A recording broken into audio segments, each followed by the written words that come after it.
hoy día una gran alegría. No me voy a creer que pasaron como 2 o 3 noches que lo dio la información, dormíamos alto de alegría. Y eso es un gran, como le dijera, un logro a la vez feliz, porque nosotros vamos pasando y es nuestra generación la que va a disfrutar lo que viene, al futuro, lo que se compre, donde sea. Feliz por eso.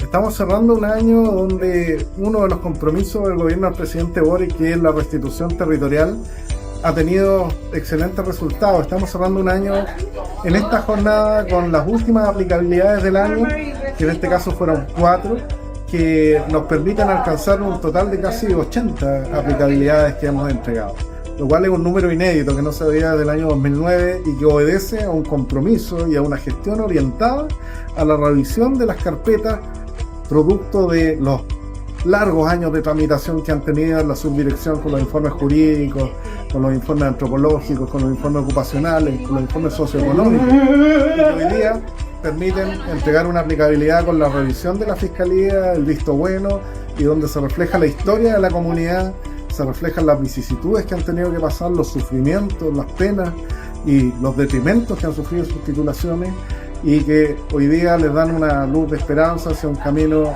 en la recuperación y reparación.